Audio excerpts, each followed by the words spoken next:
Hello students, I am Dhananjay Arya और आज मैं आपको बताने जा रहा हूँ आपके चैप्टर फर्स्ट के लास्ट में जो दो पोएम दे रखी हैं, जिनमें पहली पोएम मैं आपको पहले ही बता चुका हूँ और आज उसकी सेकंड पोएम बता रहा हूँ, फायर एंड आइस।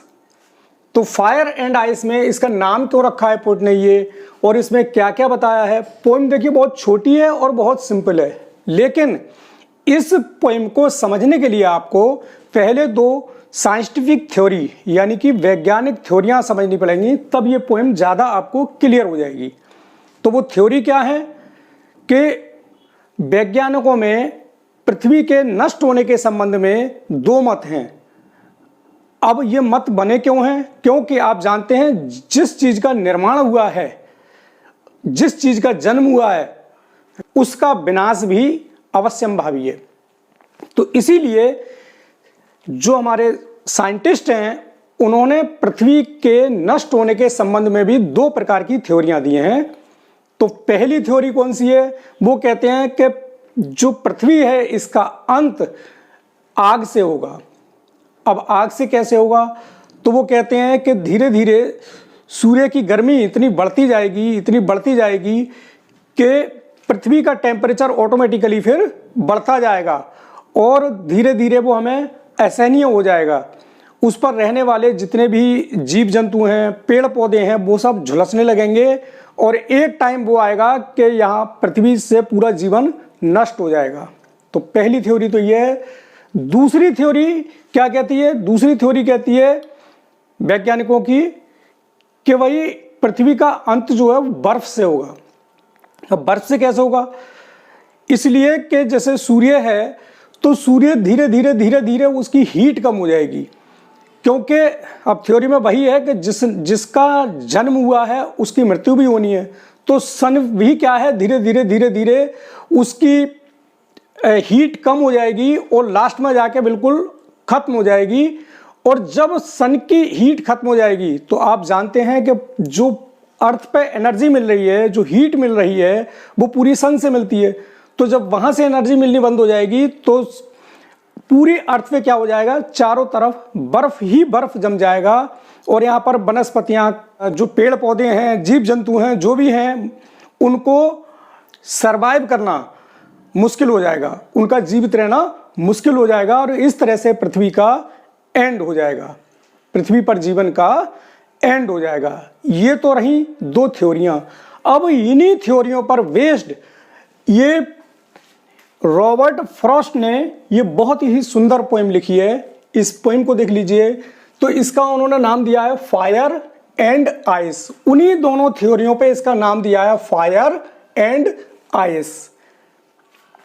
तो अब आप देखिए, पहले इसकी 4 लाइंस देखें। Some say the world will end in fire, some say in ice, from what I have tasted of desire, I hold with those who favor fire। अब देखिए क्या कह रहे हैं इसमें कि सम से कुछ कहते हैं मतलब वैज्ञानिकों की एक थ्योरी कहती है, यानी कि दुनिया के आधे वैज्ञानिक कहते हैं। तो इस उनके लिए ये वर्ड यूज किया गया है सम say. The world will end in fire, कि दुनिया का अंत जो है वो आग से होगा। सम से और वैज्ञानिक का जो दूसरा धड़ा है, जो आधे वैज्ञानिक दूसरे हैं, वो कहते हैं कि इन आइस, कि दुनिया का अंत जो है वो बर्फ से होगा। अब ये 2 लाइनें समझने के बाद में एक चीज देखिए, बड़ी इंपॉर्टेंट चीज है इसमें, और वो ये है कि यहां पर पोएट ने ये पहले ये समझिए कि ये एक सिंबॉलिक पोएम है। कैसी पोएम है ये? Symbolic poem. ये सिंबॉलिक पोएम है और पोएट ने क्या करा है कि जो फायर के लिए सिग्निफाई किया है वो किया है डिजायर से, और आइस के लिए जो सिग्निफाई किया है वो किया है हेट्रेड से। हेट्रेड, ये देखिए दो चीजें। फायर के लिए कैसे सिग्निफाई किया है, डिजायर से, और आइस के लिए हेट्रेड से। ये दोनों चीजें समझेंगे आप तब ज्यादा बेहतर समझ में आएगा। तो फिर देखिए, अब from what I have tested of desire. अब जहां तक मैंने टेस्ट किया है डिजायर, डिजायर मतलब जहां तक लोगों की इच्छाओं को मैंने जाना है, जहां तक लोगों की इच्छाओं को मैंने जाना है, तो यानी कि फायर की कैसे कंपैरिजन की गई है, डिजायर से। तो from what I have tested of desire, जहां तक मैंने लोगों की इच्छाओं के बारे में जाना है, उनके टेस्ट के बारे में समझा है, तो क्या I hold with those who favour fire, तो मैं उन लोगों के साथ जाना चाहूंगा, मैं उन लोगों से सहमत होना चाहूंगा जो ये कहते हैं कि इस दुनिया का अंत फायर से होगा। अब फायर से क्यों होगा, क्योंकि जैसे कि आग है, फायर है, कहीं अगर लग जाए तो एकदम बहुत तेजी से भड़कती है, ठीक इसी प्रकार लोगों की जो डिजायर हैं वो धीरे धीरे बढ़ती जाती हैं, डिजायर धीरे धीरे बढ़ती जाती हैं, और वो एक टाइम ये आता है कि विस्फोटक रूप धारण कर लेती हैं कि ये भी मेरा, ये भी मेरा, इधर से भी ला, उधर से भी ला।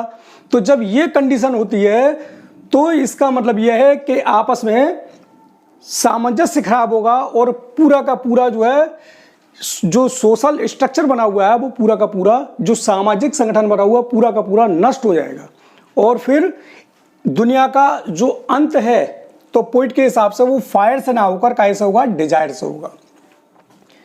अब इसकी नेक्स्ट 4 लाइन्स देखिए।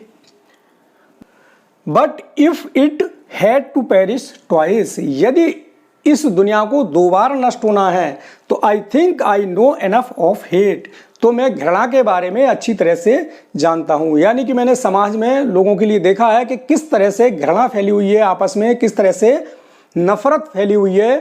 तो फिर to say that for destruction ice is also great, तो फिर ऐसी कंडीशन में मैं फिर वो जो विचारधारा है कि अभी दुनिया का अंत जो बर्फ से होगा, तो मैं उस विचारधारा के साथ जाना चाहूंगा, क्योंकि फिर दुनिया का अंत करने के लिए बर्फ ही पर्याप्त है। यानी कि बर्फ पर्याप्त मीन्स घृणा ही पर्याप्त है।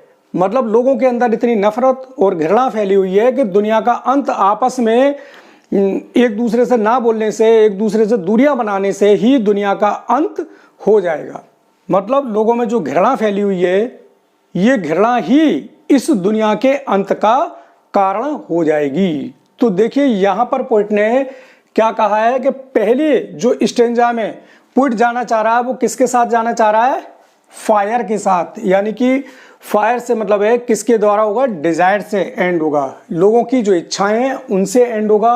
और दूसरे स्टेंजा में क्या कहना चाह रहा है पोइट, कि इस दुनिया का अंत जो है वो किससे होगा, हेट्रेड से होगा, यानी कि घृणा से होगा। तो वो जो थ्योरियां थी दोनों साइंटिस्ट की कि दुनिया का अंत आग से होगा, और दूसरी थ्योरी थी कि दुनिया का अंत बर्फ से होगा, आइस से होगा। तो यहां पर पोइट ने कंपैरिजन कर दिए कि भाई दुनिया का अंत जो है वो कैसे होगा, आग की बजाय उसने क्या कह दिया, फायर, डिजायर से होगा, यानी इच्छाओं से होगा। और दूसरे स्टेंजा में पोइट कहना चाह रहा है कि दुनिया का अंत जो है आइस से होगा। तो यहां पर वो क्या कह रहा है सिंबल के रूप में, कि दुनिया का अंत हेट्रेड से होगा, घृणा से होगा। तो पोइट दोनों ही विचारधाराओं के साथ जा रहा है। इसमें देखिए पोइट जो है दोनों ही विचारधाराओं के साथ जा रहा है कि दुनिया का अंत जो है डिजायर से भी हो सकता है, और दुनिया का अंत घृणा से भी हो सकता है। तो ये रही आपकी पोएम। इसके पोइट हैं रॉबर्ट फ्रॉस्ट, जो कि एक बहुत ही फेमस अमेरिकन पोइट हैं। यदि आपको मेरे द्वारा पढ़ाई गई ये पोएम और इसकी समरी पसंद आई हो, तो कृपया मेरे चैनल को लाइक कीजिए और सब्सक्राइब कीजिए।